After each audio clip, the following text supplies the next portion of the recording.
The internet is cracked, the show that asks the question, can we coexist with our creation? Hello, I'm Seth Camillo. And I am Caroline Risberg, and we are the Internet is Cracked by Addicts for Addicts. And today we are so lucky to have Dr. Randolph R. Lewis. He is a professor of American Studies at the University of Texas at Austin and the author of the books including Under Surveillance, Being Watched in Modern America, and his newest book, Bummerland, Ruin and Restoration in Trump's New America. If you want to understand surveillance culture in the strange moment America is living through now, go out and read these books. So thank you very much, Dr. Lewis, for joining us. We are very excited to speak with you. Thank you for having me. It's a pleasure. Yeah, thank you. Really appreciate you being here. So I want to say you wrote this book, Bummerland, that I thought was excellent. I really, really like it. And can you tell us about the thesis and why you wrote it at this day of time? Yeah, thank you for the question. The book just came out in print this week, so this is perfect timing. Bummerland emerged during the pandemic as a way for me to survive and process what was going on around me. And so I wrote it from the inside out a little bit. I was in a writing group with some really talented writers. It was called the Pandemic Silver Linings Writing Group, and it was our way of getting through and really thinking as academics who also had one foot in art or creative writing, like how do we really talk about the way this is shifting the country? Um, and this being not just the pandemic, but everything that's been going on in maybe the last 10 years or so, where Trump has loomed so incredibly large and changed things in ways that I couldn't have imagined going to Right. college in the 1980s under, Reagan. Well, it's not like I'm unfamiliar with what conservatives would do as presidents, but we got to this point where our heads were spinning around. And I felt like I wanted to write from the perspective of being in Texas, where so much political and economic might is concentrated in Texas. In the early 20th century, it was kind of a joke, the Texas oil man with the Cadillac with the horns on the front, and it Yeah. was right. It was kind of like a nouveau riche joke to the fancy pants people on the coast. Well, Texas is not that anymore. It really is a juggernaut Mm, economically and politically, and so I I felt like I was really well positioned by accident that I was in Austin as a kind of insider outsider here based on like birth and temperament and a lot of things to try to track something. That and I wrote in a way that was somewhere between journalism and academic writing. It was a kind of more personal expression of how do we figure out what's going on around us in a way that goes beyond the headlines and mm, into sort of the texture of things, the way things feel. Why does it just feel kind of queasy making, kind of mhm, awful to so many people who maybe on first glance you're like, oh, you're really lucky. You have that nice house or you have a nice steady job or whatever. If you're lucky enough to have those things, and even people in those conditions have been beset, I think, with a kind of um, anxiety and sadness about the country that really kind of pushes in on your being. So it was a desire to kind of write against that in the way that, Hunter S. Thompson or even in a way Joan Didion and other like nonfiction giants have modeled for me in my lifetime, and to find a way to just mark this moment in time. Well, mm, I think it's interesting that I think there is some similarity, and obviously, we're going to focus on, your book and your ideas related to technology because that's what our show is about. But I think there is a similarity between the show and your book in this sort of like seductive nature where people, almost like gravity, we're being drawn in against our own will to a state of mind. I don't know if you could speak to that, maybe the technology sort of how it's, enhancing the Bummerland effect. Yeah, that's a great way of putting it. I'm 59 now, and I think I could look back and, marvel about the history of technology in the 20th century and say, I loved seeing, new kinds of stereo equipment coming out in the 70s and 80s, or like new cars or any technological thing, but it didn't feel like it was um, inside my body and inside my Yeah. soul in the same way. And so Hmm. there's a kind of interwoven or cyborg quality now that is profound. And I think my whole career teaching and writing, I've always been a continuity person, that things are basically the same with some, a little more emphasis here versus there over time. But I don't feel that way anymore. I mean, it's not just Trump, but also about and Trump and these new technologies, they come together in unison in a way. They do. He's used the technology, brilliantly in his way. Um, so yes, I think that we're living in a moment that is unprecedented. It is different than what humanity has experienced for millennia. And it just sounds so grandiose or kind of like, a kind of temporal centrism, my time is different. My time is so special in the history of the planet. Um, but I think we are living in a special transitional, pivotal time in a way that's possibly positive, right? I don't not totally despairing, but generally feels like it's a pivot towards a kind of darkness or, disturbing qualities of techno-authoritarianism. Yeah. I actually thought about one thing now when we're talking about how things have changed, and it's in your book. You've been in Mexico, and you put this very nice little it's source stand basically.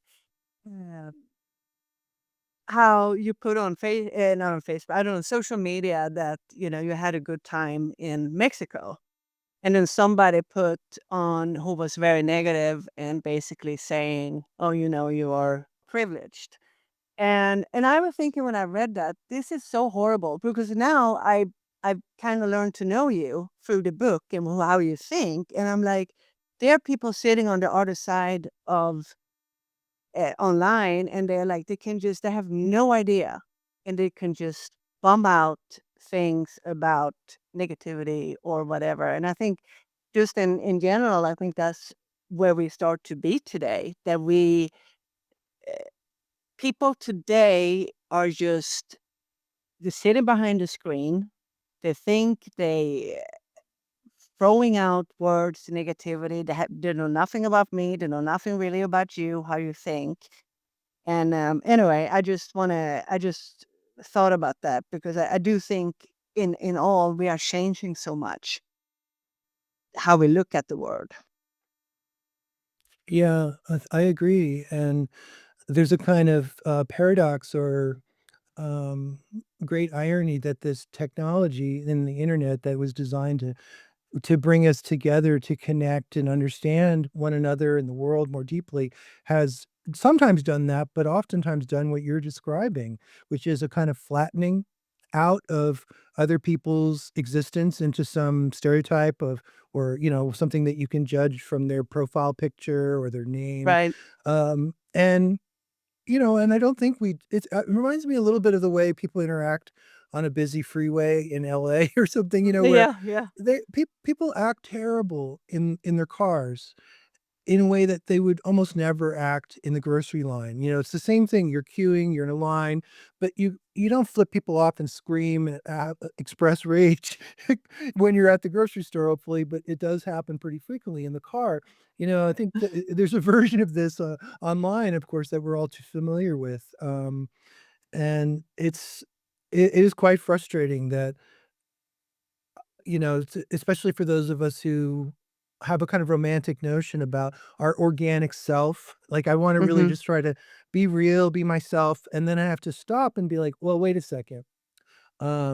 Let me think of all the lessons I've learned from being in higher education in a climate where there's a lot of, policing of identity and ideas, and, is it okay for me to put it that way? Will people think I'm not, um, cognizant of my own privileges?" So Right. I can't even go to Mexico after a period where I was extremely ill, Mhm. physically and mentally, frankly, from all the pharmaceuticals I was given.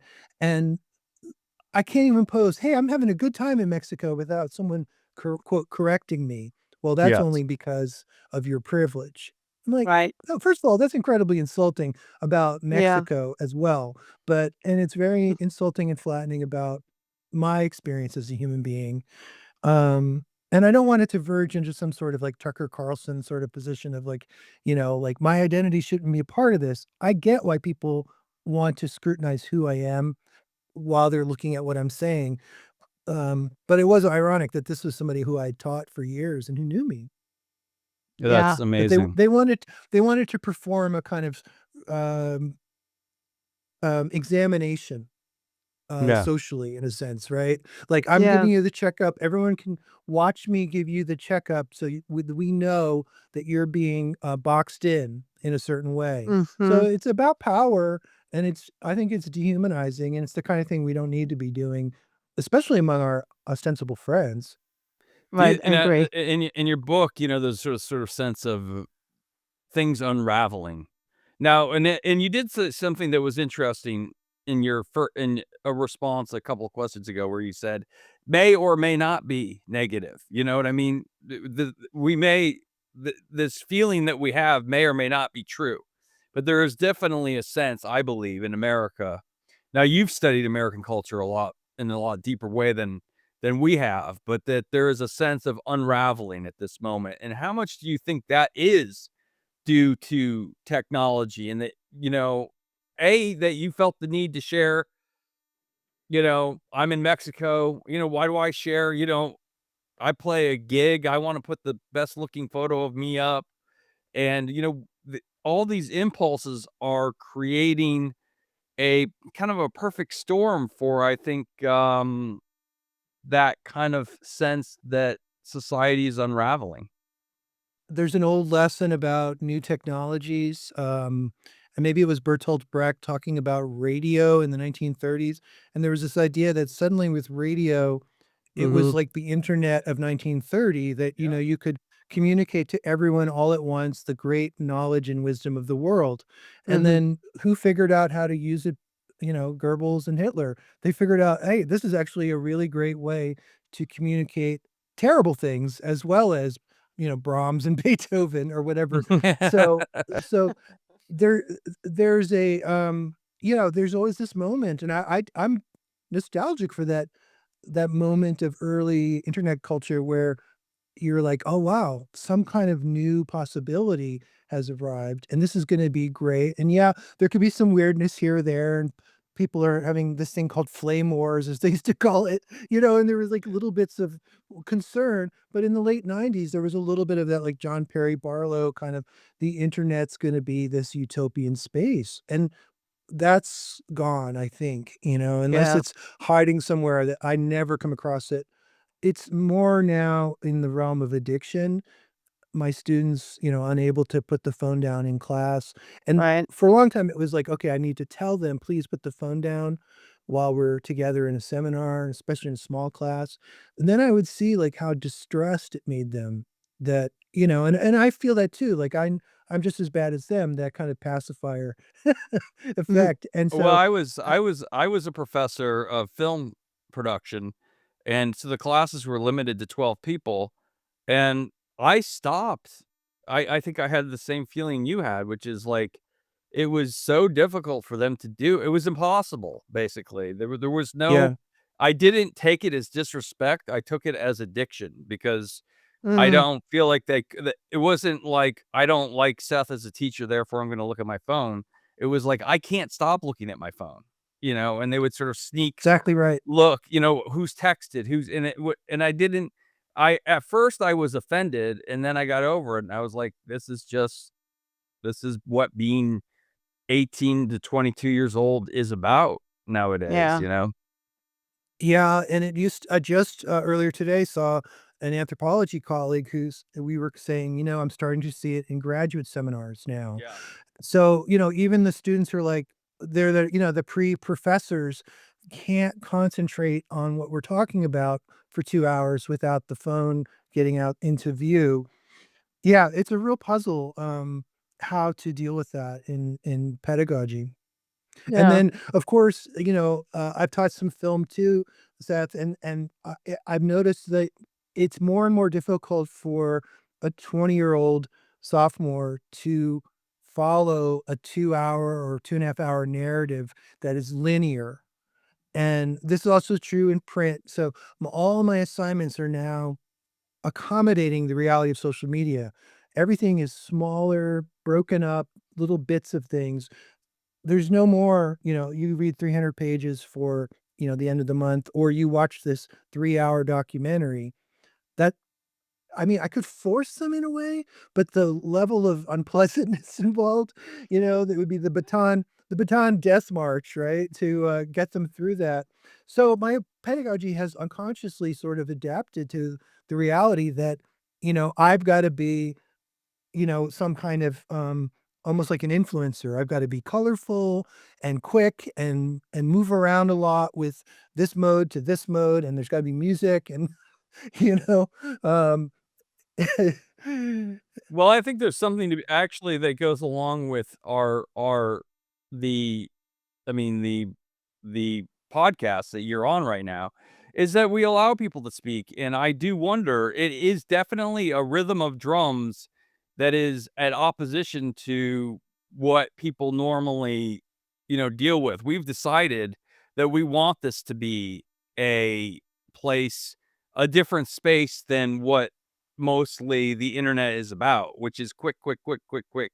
Give me the answer, Right. within 30 seconds or else I'm not gonna watch. And I think reclaiming that is very, very important. People need to read books. People need to spend time, uh, listening to people explain deep ideas, and I think somehow we need to reclaim that, is my personal feeling. I agree. I agree.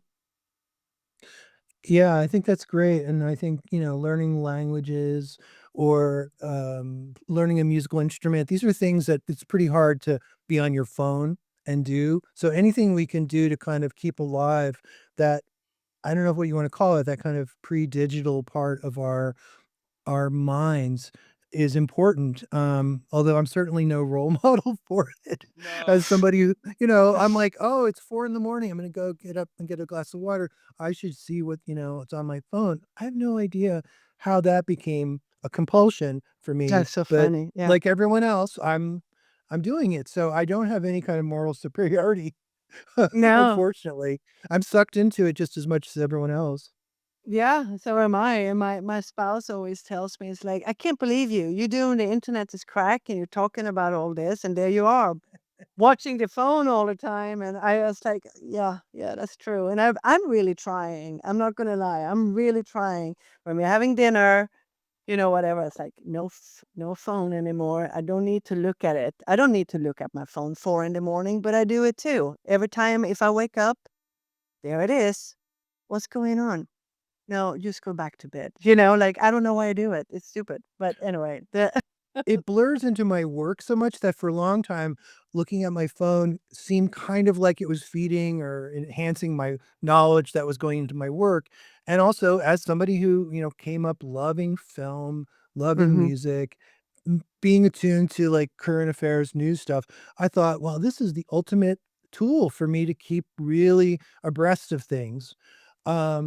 Of course, simultaneously, I was becoming, like there's a kind of corruption of my thinking that occurred at the same time where, um, sometimes it's innocent, where I used to be the person, like, making fun of people who looked at funny internet, memes and little viral videos about animals, right? I love animals in Mm. the real world, but I thought, "Well, this is a really cloying like, what could be a more powerful example of a kind of, like, dumbed down civilization than people all day long shooting kitty and puppy videos back and forth to one another, Yeah. excessively is the Yeah. point, and now Right, I right. do that. I'm that Yeah. guy now. So, the puppies have won.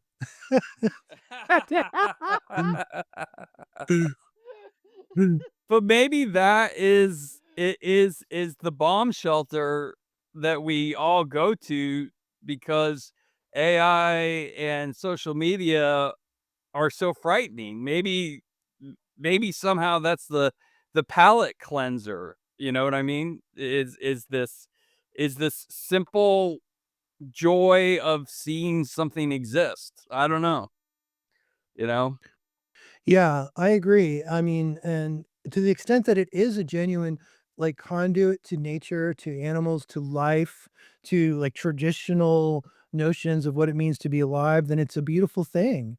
I just hope it's not some sort of like replacement for the actual piglet, the actual puppy, that and I do write a little bit about this in Bummerland, the paradox of living in a country that, is not very vegan friendly. No.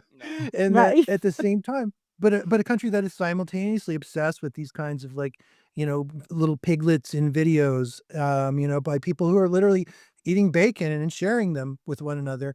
The strange this and I guess Yes. the internet does invite that sort of delirium. So do you think like has the internet fragmented the idea of shared national narrative, or have we always been more divided than we realized?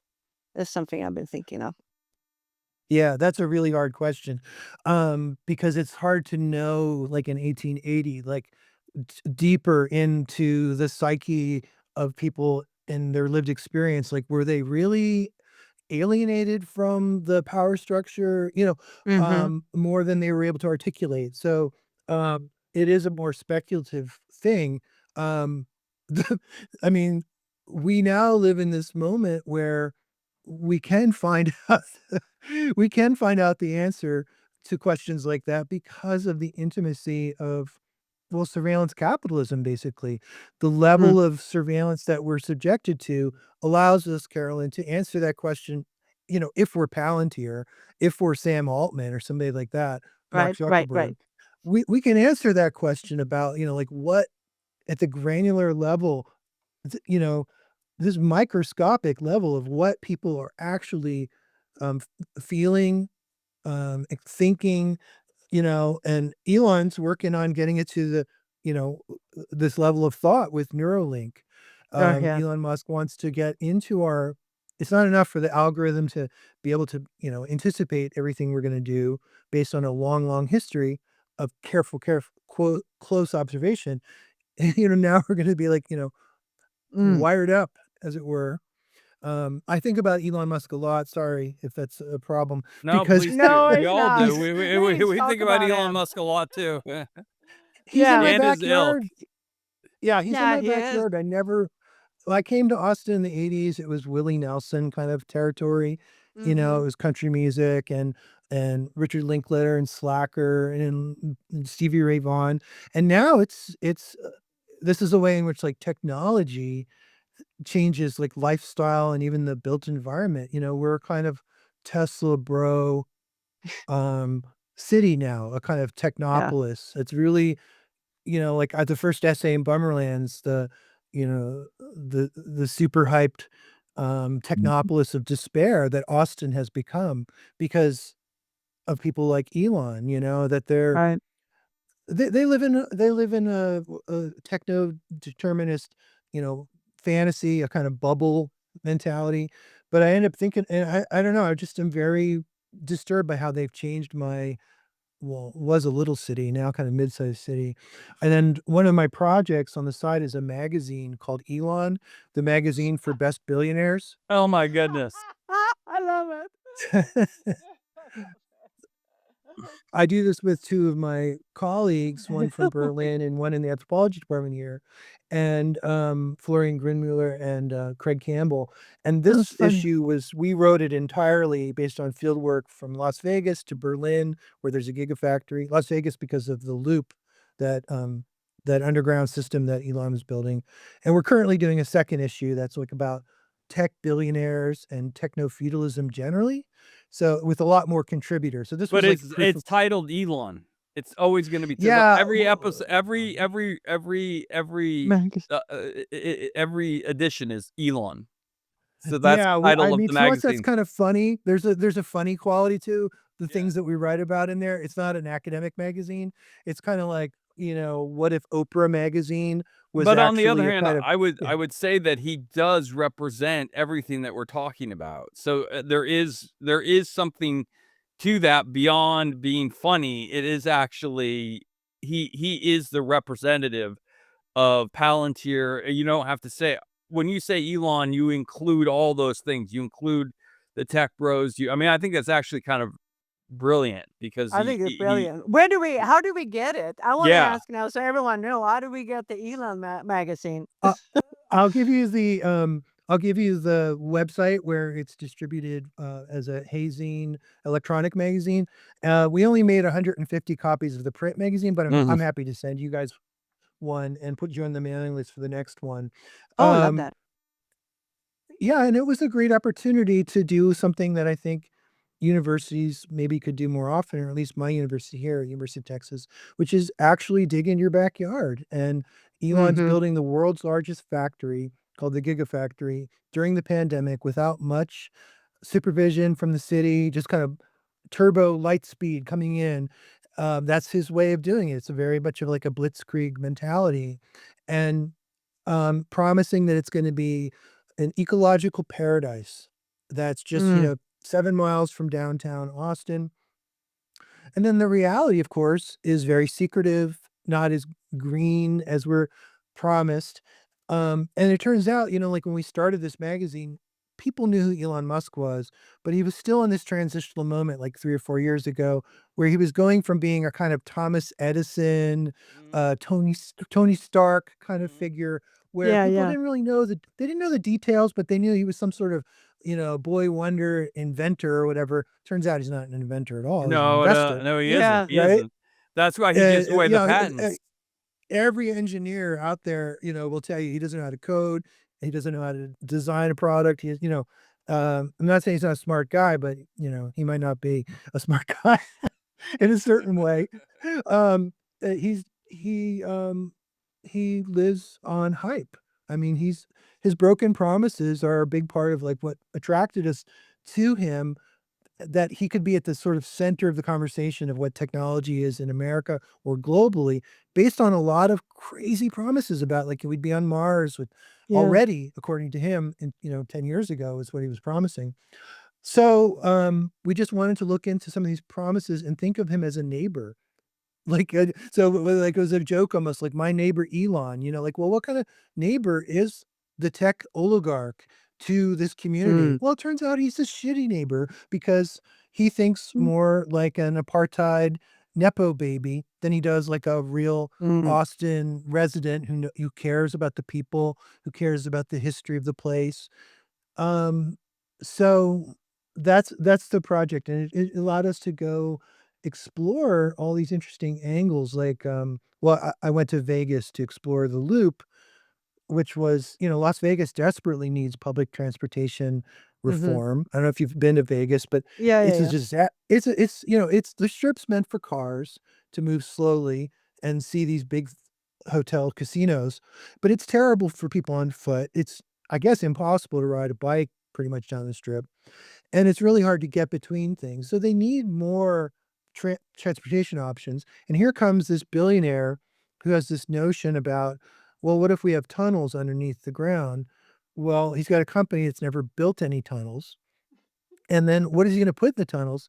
Is he going to put, like something that can hold 20 people, 40 people, that you could call it, I don't know, a subway.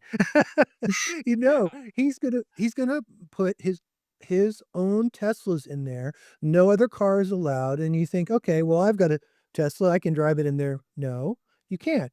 It's only chauffeured, professional, quote, driver Teslas in this tunnel, and so think about, like, how few people they're able to move per hour.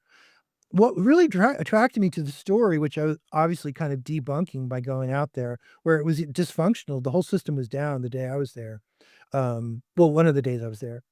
Um, but it's just hilarious to see how intense his fanboy peanut Mm. gallery is. There are so many people, and my impression online is that they're mostly young men or maybe youngish men, that they just identify with this kind of tech bro, masculine, control narrative, that he's in Yeah. charge, he owns the future, we're just Mm. passengers, and Elon's, taking us to Mars, taking us to wherever. I just find that so, and then, horrific when there are so many more talented, sensitive, thoughtful people we should be listening to as we kind of co-create the future. We shouldn't be listening to him, Elon, and Peter Thiel and Right. Sam Altman. Sam Altman. No. But I also think like what you were saying earlier, like Elon, he just comes in and it's like this, I'm promising this, and and as a citizen, they're probably like, oh yeah, that sounds good. It's gonna do jobs, it's gonna do this, and we be part of the Elon and whatever. I could see how we get fooled. What I don't understand about this Las Vegas thing, who would ever think that's a good idea to have Teslas in this instead for having subways? I mean, how are you gonna move, as you said, like 3 people in a car and a driver? I mean, the whole idea, who will buy into it? Like, how could the city of Las Yeah. Vegas be like, this is a great idea, Elon. This is how we That's we yeah. move people." Like, I don't get that. That's true, Carolyn, and I was able to, just kind of I had the same question, and I tried to go back and figure out, well, what were people saying when this was originally proposed? Mostly they said, "No, this is a terrible idea." Yeah. And then, some of the casinos got involved and said, "No, maybe this will be, we don't have to put up any money to do this really, and so maybe this will be okay." Um, every other city it's called the Boring Company. He's got Mhm. this like somewhat endearing, somewhat annoying, like 14-year-old boy sense of humor. And Yes. so the Boring Company, had been turned down by, I don't know, Wall Street Journal reported on, I don't know, 5, 6, 7 other cities who were just had your response, Carolyn, just like, "What are you talking about? This doesn't make any sense." So can That's I ask you a question? Do you think that the sort of internet is crack idea of sort of this decaying techno infrastructure that's sort of sucking the soul of humanity, do you think that's a reflection of Bummerland, or do you think it's a cause of Bummerland, or is it enmeshed in a way that they feed off of each other? Yeah, that's a great question, Seth. I think it's probably the enmeshed. I don't mean to like punt on it, but I think it's almost like it's an impossibly hard question to figure out. I didn't, and the book doesn't, the book's not like, like super argumentative. It's more, like here is what this feels like, and what conclusions can we draw together from this. Um, I do think those things are sustaining one another. The kind of hopeless bummer, disconnected, um, distrust that, you feel that way. You get off of Facebook and you have you can have very easily have very dark feelings, that the algorithm has fueled, about your fellow Americans, that you never would have known how many like neo-Nazi type opinions are out there generally as an American moving around. The internet has really given them a way to get together and express their feelings. It sounds very therapeutic, but it's not for the rest of us. Um, yeah, so I find that I wanted to just actually, I don't know, the more I was behind my screen, the darker I tended to get in writing the book, and the more I could take, road trips and go out and talk to people and go places, the more I was able to find little pockets of hope Mm, and possibility. talk mm, I about think that's that. true. Talk I about think yeah. that's that. true. Sure, I think that's true in our lives generally that, in the attention economy, the algorithm's just trying to rattle our cage more than anything else. It doesn't matter Right. if we're happy, as you both know this very well. It just matters that we're there using the app, and so that can be negative engagement just as well. Um, whereas, moving around in the real world, I'm astonished. I mean, just the extraordinary kindness and decency of ordinary people in America in a very fractured, divided moment. It's it's amazing, people that I encounter, and I don't think, I don't I never would have just, like, waxed poetic about, my fellow Americans as a young person, but as I've gotten older, Mm. I've learned to be more trusting that we're not a nation comprised of serial killers and maniacs, which is the impression you get from, turning on Huffington Post or whatever, media sources. We're a nation of people who are completely overwhelmed and scared and Yeah. everyone's doing their best just to get to 5 o'clock. And then a lot of the book Bummerland is about, we're trapped in these systems that are really dysfunctional. A lot of them are technological in nature, like social media or technology is a big part of them, like in healthcare is like, or the built environment, the way things look in America, especially in the Sun Belt. Everything in the Sun Belt's built around cars in the 20th century, more or Mhm. less. And so it feels very different, obviously, than downtown Chicago, Manhattan, San Francisco, or European cities. And as a result, every time I had taught in Poland last last summer as a visiting professor, and I just love being able to walk around without a car and interact with people, Mhm. in a human scale kind of level. That's not possible in places like Austin where it's too hot anyway. Right, We have yeah. like a we have like a 9-month summer now with global warming, but, Yeah. everyone's just speeding in their car to get to some, like, neoliberal individual, homestead, the McMansion. I wrote an essay in the book on subdivisions and the way we are kind of subdivided, and that the more successful we are financially, the more we're told we need to get away from our fellow citizens. We need to, Mm. um, create our own little fortress. And, in Texas, it's an armed fortress, um, Yeah. out in the suburbs. Um, Oh, yeah. Yeah. and it just I don't know, I really hold the belief that the greatest engine of human possibility and human immiseration is the city, and we are now a more urban species than we've ever been globally. So, if we can use technology and use education and everything else at our disposal to make better cities in America, that'll have more yield than anything else we can do. I Yeah. mean, I'm not saying it's not it's also important to get better quality food and, democracy, all these things are part of it, but, that's I think why Elon's impact on Austin, and Michael Dell's here too, Joe Rogan's here. I mean, the impact of kind of like tech bro mafia, whatever, it's not good. It it's not what I signed up for. And then we've got Waymos, like we had a shooting, uh, it was a, kind of terrorist event in one of the downtown, dance clubs in Austin on Monday night, Oh, and yeah. Oh, yeah. one of my students was in there Wow. and had to hide in the back, Oh Oh, my God. and, mm. um, and one of the many weird narratives that emerged from it was that the ambulances couldn't get to the club to get to the victims in time, because there was a Waymo that was perpendicular in the middle of the road. And just the Waymo didn't know what to do for some reason, and it was blocking the road, like, as if it was intentionally doing this. Of This is course, it insane. wasn't. Um, Oh my god.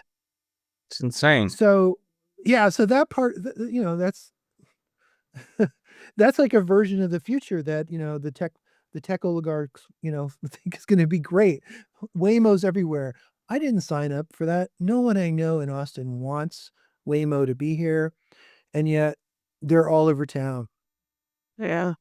Yeah. What you were saying about the fundamental goodness of humanity is, I think, you know, a lot of people that I'm friends with on Facebook, without revealing my political affiliations, you can really you get to know somebody and you're like, you really like them a whole lot, and then you become Facebook friends or Instagram friends, whatever that is, technically referred to, and then you find out that their views on, well, things are completely different than yours, and then you start making judgments, and in the past, that never would have happened. They would just be a friend, and I wouldn't need to know the details of the Yeah, differences that we have in terms of I think that it really does push, uh I think it disintegrates a lot of relationships, to be honest with you. I People get agree. very angry.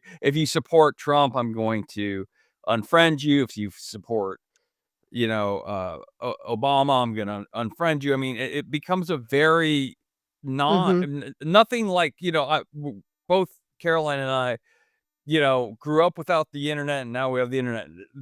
That's not something that would have happened, when I was in college. You know what I mean? Yeah, you didn't talk politics. I mean, I No. remember you talk well, of course, you could talk about it, but not the way I remember when I came to America, where people were saying there's two things you don't talk about is religion and politics, kind of like because that will stir something up.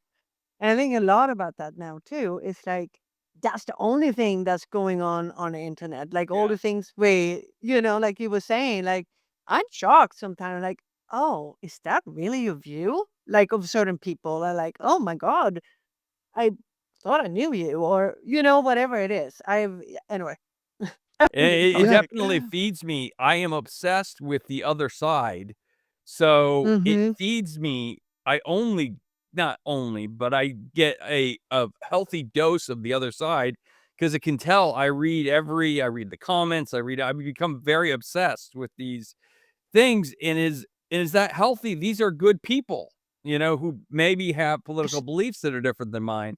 But, I'm judging, and Yeah. it affects relationships. Yeah, there's a kind of, hyper visibility now that didn't exist in the past, and the way you both describe it is my experience as well, that, you just wouldn't know usually what the details were. Maybe you'd be like, "I think they might be kinda conservative," but you wouldn't know that they were signing some, petition or that they liked some tweet that Elon was putting out about, white supremacy or something. Mhm. Mm-hmm. Now Mm-hmm. we see this, like, level of detail about our, friends and neighbors and our families. And I think it's fracturing families right now around Trump largely because, I come from a very Republican family in terms of my mom and dad, and I don't fit that description myself. And so Mm.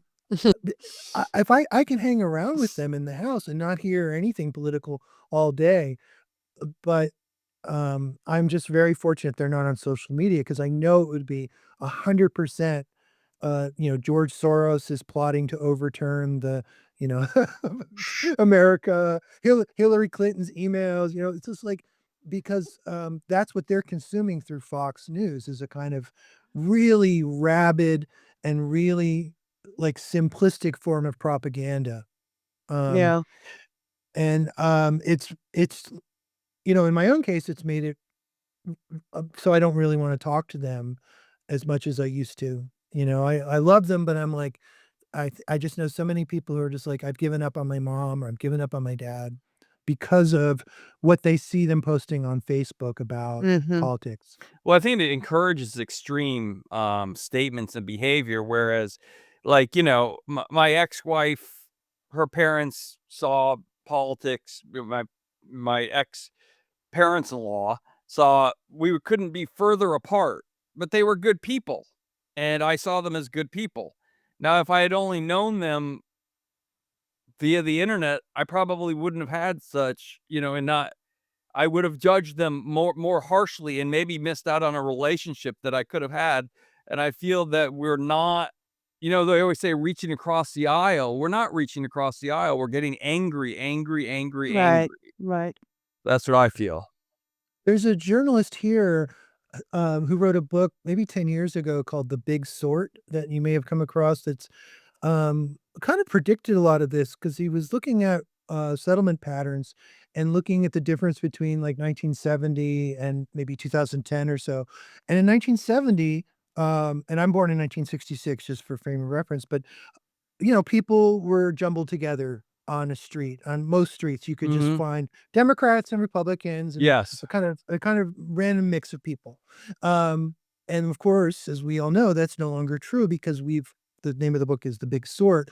We've sorted ourselves into like, neighborhoods like, where, people are yeah, there's no Trump signs on my street, Yeah. Right. and, where my parents live, you might have to drive 20 miles to see a sign for a Democrat. You might have to drive 100 miles because Mhm. they live in deep East Texas where you can get killed for not being sufficiently MAGA. It's a v really it's a really rough place. Um, very, very, Christian nationalist kind of Mhm. worldview. They call it behind the pine curtain, and I use that phrase for one of the essays in Bummerland about East Texas. And so Mhm. for me, Bummerland is like, I certainly am not somebody who has a program of solutions, a line of supplements like Alex Jones or something, that will make this all better.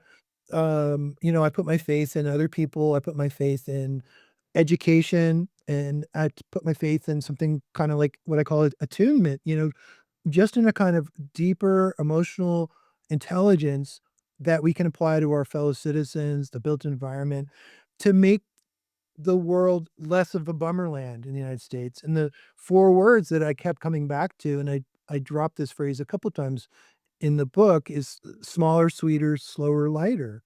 That, Mm. the internet works against all of those things really, especially, smaller, sweeter, slower. It's very fast, it's extremely big and well funded. It's not usually that sweet. Lighter, I don't know, but to find a way of existing in 2026 that is smaller, sweeter, slower, lighter. I mean, it really I was in San Francisco a couple weeks ago in City Lights Books, Lawrence Ferlinghetti's great bookstore for the Beats. I'm like, I think I'm just channeling something that those writers in the '50s would have said, like an Allen Ginsberg kind of sentiment, when I say that, those 4 words. I mean, I know it's not much of a program, and you can't run for office with, smaller, sweeter, slower, lighter on your signs for the yard, um, but because they would say I'm soft on crime or something. Yeah. Softer Right? crime, yeah. Right. Um But, that's the kind of, like, readjustment of our conscious, thinking about one another and or the way we feel about one another to overcome all the biases that I think the Internet's inflaming. I think we really do need to do a lot of kind of intervention work Mhm. to reopen. Just one example, I lived in Mexico, um, for 6 months 2 years ago, and when a lot of the migration discussion comes out from Stephen Miller and people like that in the White House, if you have lived in Mexico or if you've lived in Latin America, you automatically know that it's based on stereotype and insanity. That, Mhm. that Mexicans are the nicest, hardest working, coolest people around, and yet here we have a whole political movement designed to demonize them. Mhm. Um that's the kind and that they're using the algorithm to do that. If you Mhm. got outside and actually talked to people, my car broke down the other day, and I knew I was trying to push it, and I felt 2 people helping me, and I turned around before I even turned around, I knew it was gonna be 2 guys who weren't from who hadn't been born in the United States, and sure enough, it's like 2 Mexican guys who were working on a construction crew, hop off a truck, help me push my car out of traffic. I'm like, "That's the way it always is." That's who helps people in Yeah. this, in our, super tech bro Tesla world of Austin. It's not the tech bros getting out of their car to push. It's ordinary people, a lot of them are migrants. Yeah. So, And I they don't will know, that's laugh like at a you. The tech bro will laugh at you. Like, look at him. His car is not working. You Mhm. know? Yeah, they'd be, "Look at him. He thinks he's a professor, but he's driving a 20-year-old Prius that smells like spoiled milk. What a loser." Yeah. So, but, you wrote the book Under Surveillance as well, and how does that book I feel it feeds into Bummerland a little bit, this, our the way we're surveilled and migrants are surveilled and everybody is surveilled, and now they're able to stitch it together in amazing ways. I see that's what amazes me most of all, is not that the data that they get, but the way that they're able to stitch that data together like Google Maps. It's completely amazing to me. And do you feel that at work people are surveilled, at home they're surveilled? Do you feel like there's that living in a fishbowl feeling is adding to maybe the Bummerland effect? Yeah, that's spot on.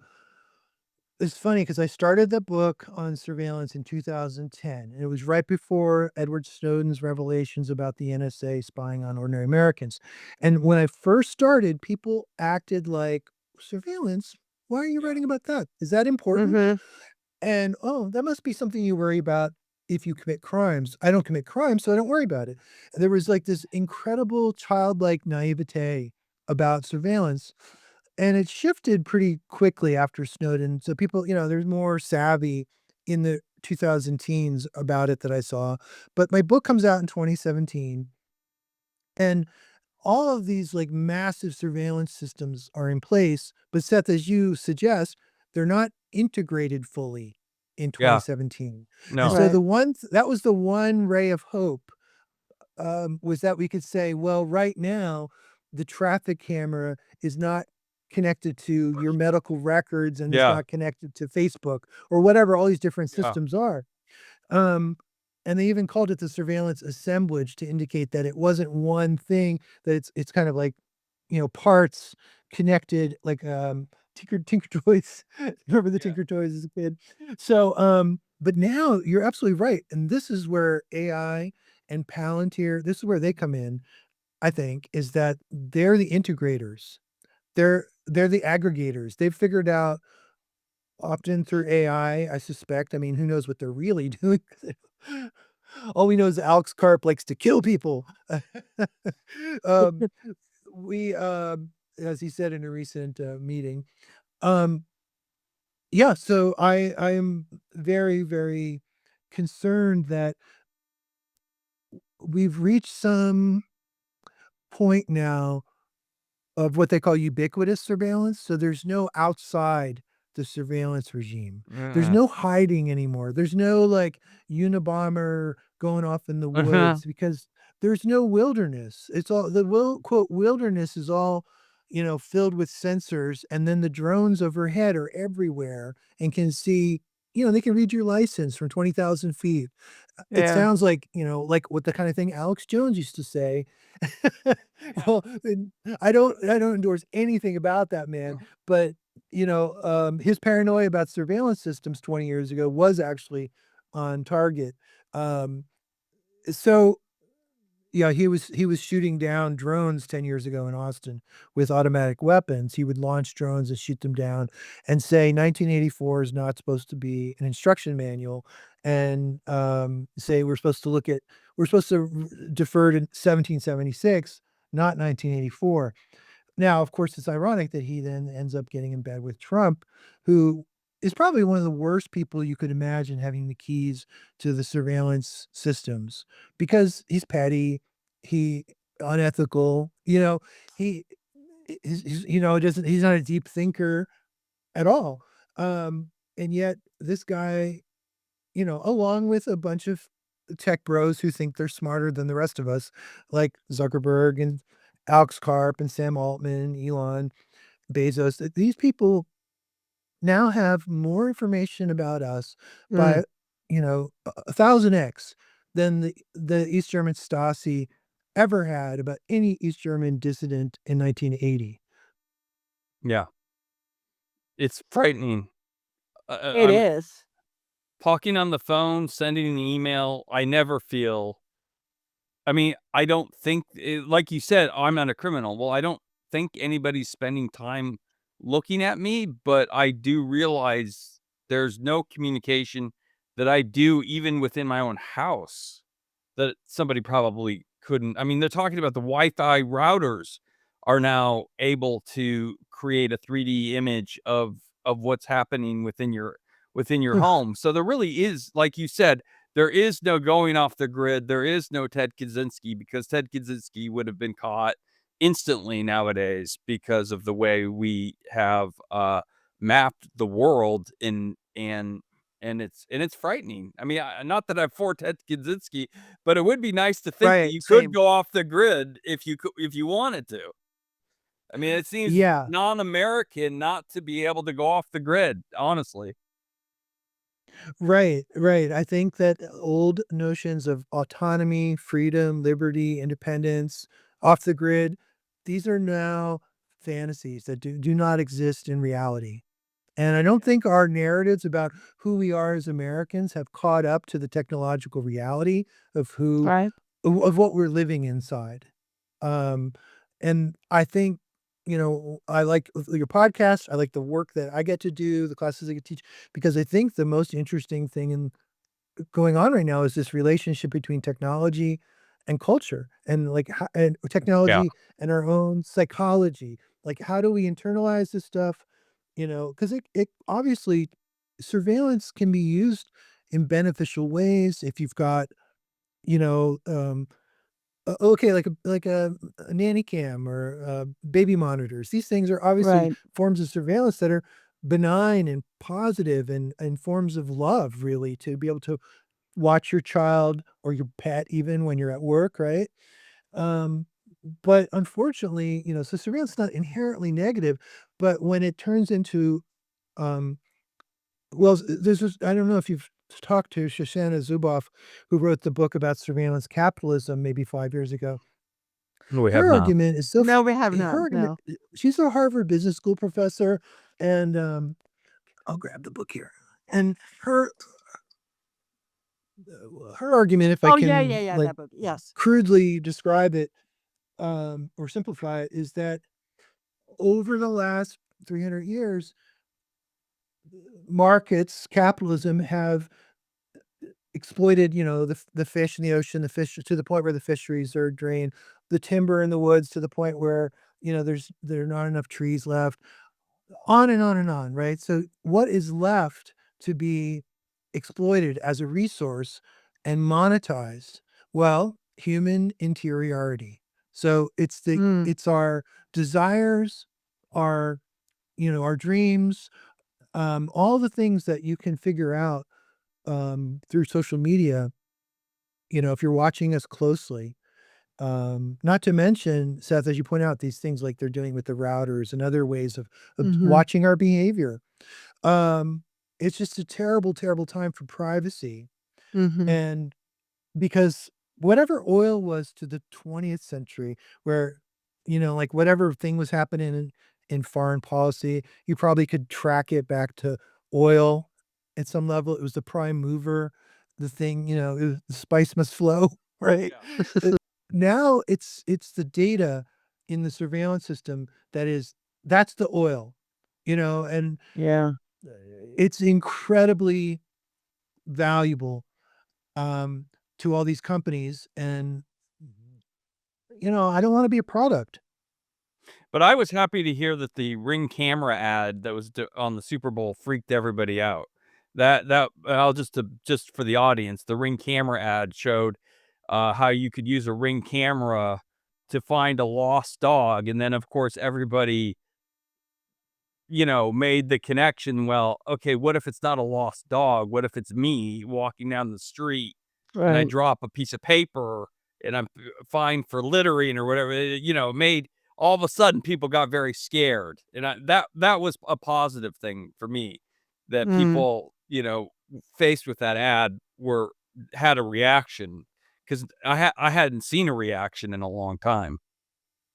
I agree. And it also, something that I learned in writing and then like bringing the surveillance book into the world, is that the same people who will say, I have nothing to fear, I'm not a criminal, therefore I don't worry about surveillance.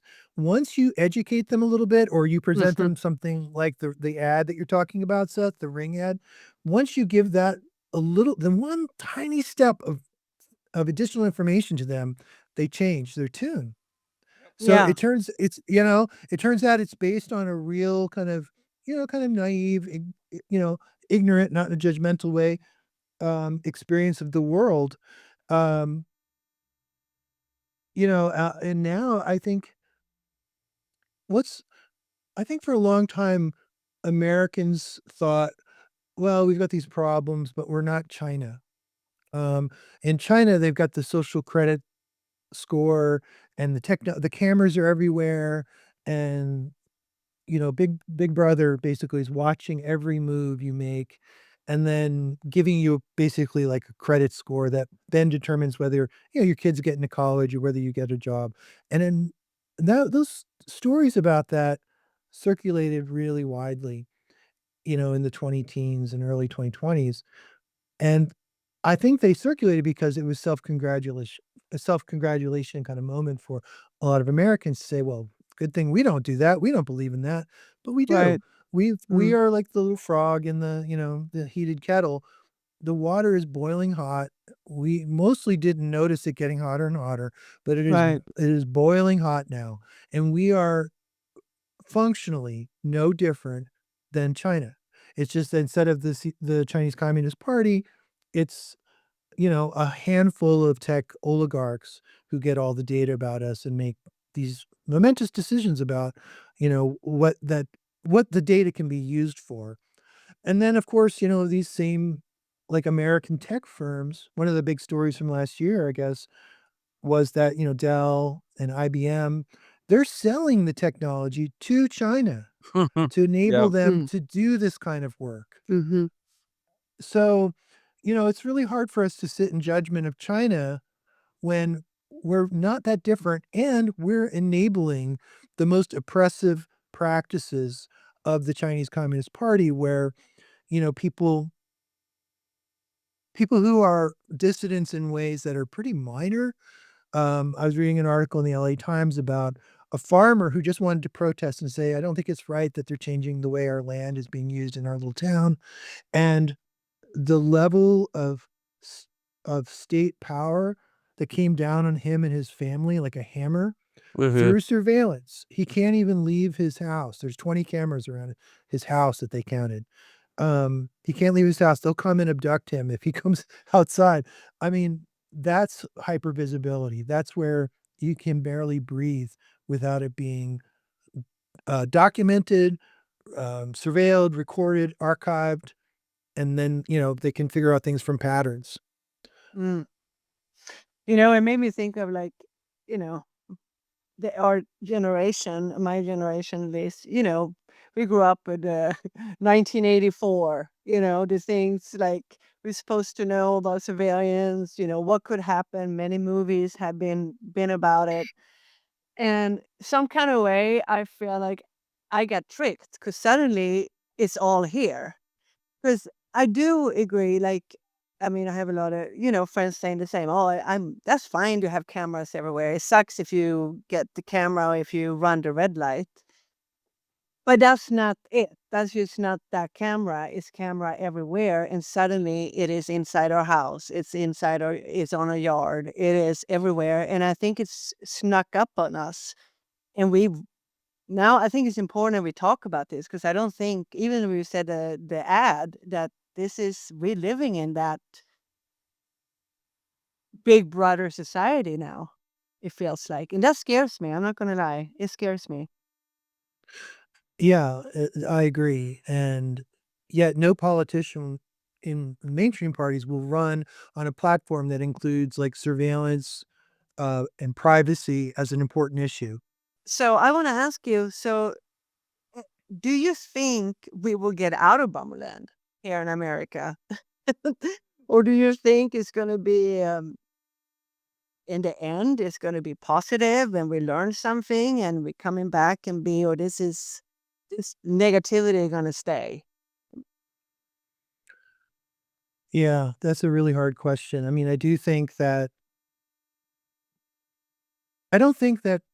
if people are really paying attention and looking closely at what these policies result in on the ground, and I'm talking about like ICE in Minneapolis, or I'm talking about, um, you know, people without due process being swept up in a dragnet and then sent to a torture prison in El Hmm. Salvador. Um, Anyone who really thinks about that and approves it, I think they've got to be in the very small minority in this country. Um, and that most Americans, going back to my point about, people being basically decent, if we can get people who are really overworked and maybe frightened because of surveillance in the workplace, or that they're frightened to express themselves now, um, because ICE is watching their social media posts, for instance, Mm, um, or they work at Walmart and or Amazon, and everything, that every motion, every movement is tracked. How many steps they take to go to the bathroom is, archived and part of their performance review. This level of scrutiny is pretty hard for people to overcome, on top of all the other challenges of being a human being.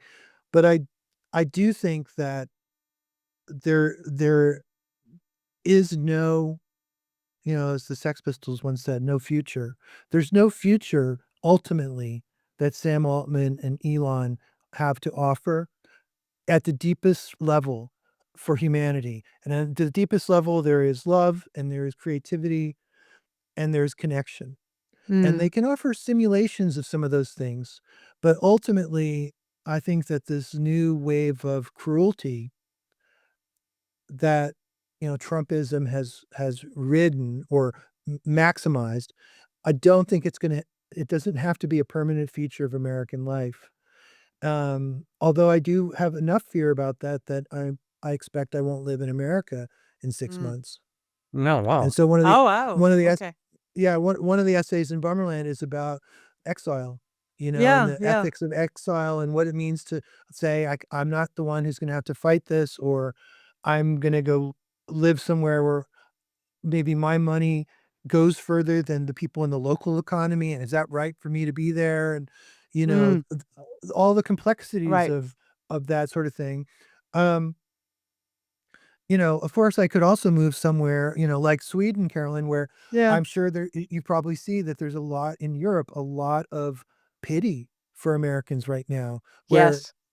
people don't think, oh, here comes the ugly American with all his money, like you might think in certain developing countries. But no, you go to Europe and people are like, they're worried about you. They feel sorry for you that Mhm. you live in this, tech bro dystopia. Yeah. Yeah. No, that's true. And I can say, like, as I am Swedish, like every time I go home, and especially I was home in October, and they were like, "Why do you live there?" You know, basically come home. And I do want to go home. I always going to call Sweden home. But, I'm married now, and it's not just to we both going to want to do it. And yeah, no, and I think people are worried about, especially Europe, are worried. I can only speak for myself. Worried about how America is looking, and it's changed because it's not how it was, and how we looked at America when I grew up.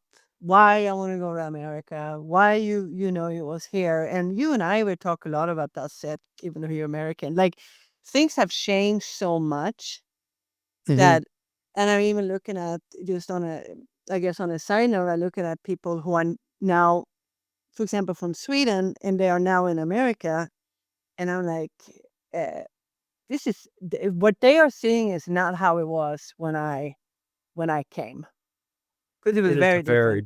It is a It's very very, different very place. different. Different place than it Agreed. was, and Yeah. it's accelerating as far as I can see. And I think your book is spot on. I know it's not necessarily a tech uh book, but I think that it speaks to, as we said at the very beginning of the show, I think it speaks to what we're saying about the seductive nature of being drawn into cultural norms are changing, and that has a lot to do with technology. And I don't have a real positive feeling about the next 10, 20, 30 years, because of people like, well, not just because of people like Peter Thiel and because of Elon Musk, it's because they're being enabled. I think, if I can say one other thing, that the real battleground maybe one of the primary battlegrounds for all this is higher education. And the more, John Dewey, the philosopher 100 years ago, said, democracy begins in conversation.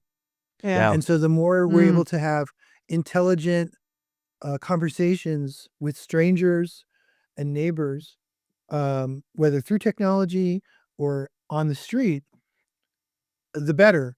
And I think when you really get talking to people who have, uh, had been exposed to the world, the realities of the world, and educated, um, there is a lot of hope and there's a lot of possibility. I don't know people like that who think Peter Thiel and Elon are doing a good thing or are, Yeah. wise and grounded people who should be in charge. Mm. And I think it's no coincidence that my university and many others are now under attack from very, well-funded billionaires who want to be able to control what young people learn about, Yeah. and so that they can keep them in line. Um, so Mm. that's why I say, that Mm. higher education feels like a battleground. It's certainly my department was after, almost 100 years of offering courses, was just closed, last week by the president of the university. Yeah, Well, and so was Mexican American Studies, Black Studies, and Women's Gender Studies. Those other 3 units were created in the last 15 years after tremendous labor from hundreds of people, and a lot of money went into them, and they were very successful, and suddenly they're all closed, my unit's closed, and, simply because the governor has a, like, quote, "war on woke," and somehow we are oh my tarred God. with that brush. So, that's a very effective way of stopping the conversation that John Dewey and others want us to have to create a real democracy is, you just kill Wait, the educational system. just to be clear, they're doing away with American studies? Yeah. That's America. Yep. that's like a cornerstone major. That's not that's Right. strange. That's very strange. Yeah. So what did you get away with? American study? Well, what you said? African American studies African and American study. Mexican Everything. American Studies, which, American. if you can believe it, in Texas, seems pretty relevant. Yeah. And then, Yeah.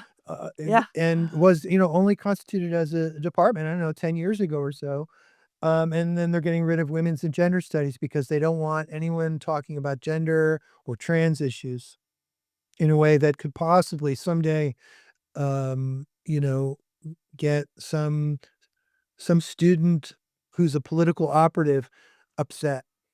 well, this is a very depressing way to end, but Yeah, maybe, yeah, it is. but on the other hand, maybe this will inspire people because that's I can say No, this is very Republican, important. Democrat, whatever you are, that's wrong. That's so wrong. That That's is wrong. so wrong on And so you many don't want levels. that. You don't want that happening. You don't want your universities being folded up and turned into engineering schools. No, You don't want that. and I just want to say too, I think it's so important to have communication and conversations, and like now when we're having this conversation, because we learn and we need, instead for building big data centers or whatever, let's build little restaurants and we can walk and we can talk and we can start some kind of community. We need to learn. We need to start being taking control of our own humanity and Right. being decent people. Like what is that? Now we're going Yeah. backwards. If we're thinking like that and stop taking away studies like that, then now what are we going to turn into? I mean, what is this? Aren't we supposed to progress Well, the and University of be? Iowa also is getting rid of gender studies, I believe, and African American studies as well. But I Oh am yeah, surprised by American studies because that seems to I'm be surprised of all of it. well, our it's a Republican governor here, and Right? Yeah. Yeah. so it's not, and the regents are grabbing for power. We used to have in any case, this is all it's not good. It's not good. It's not good. This is not good. No. Yeah, it would be a great time for all these tech billionaires to stand up and say, actually, countries and corporations thrive when you have really intelligent, perceptive, people who are well Yeah. educated. But now, total silence as these cuts are absolutely Oh, transforming this flagship university that I'm sitting in now, the University of Texas. Um, mm, but I remain hopeful that people can still, um we can still inculcate that decency that you were alluding to, Carolyn. That's yeah. it's not it's not a figment of our imagination, and it's not something from the past only, and I just hope that, it's through these kinds of conversations like this podcast or the kind of work that I tried to do in my book or even in the Spoof magazine, Yes. that we try to get people thinking in a new way to make new futures possible.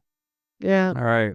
I think that's a good way to wrap up things. And I just, as an aside, I don't think people are going to be happy 20 years from now that these universities are being treated the way they are being treated, because I think they're going to want those people who have those skills and that spark and that thoughtfulness. And I think it's going to be Yeah. missed. But Mhm. It will. in any case, it's been great speaking with you, and Yeah. Thank you. appreciate your insights. Yeah. Thank you so much. And everybody, please read Bummerland. It's a really good book. Yes, exactly. Thank you. All right. All Thank right. you Thank you both. so much. Bye-bye. Thank you. Thank you for watching or listening to The Internet is Crack. Tune in next week when we have another great conversation about robotics, AI, and the internet. You can watch us or listen to us on YouTube or Spotify or many other outlets. And don't forget to follow us on social media. See you next Monday.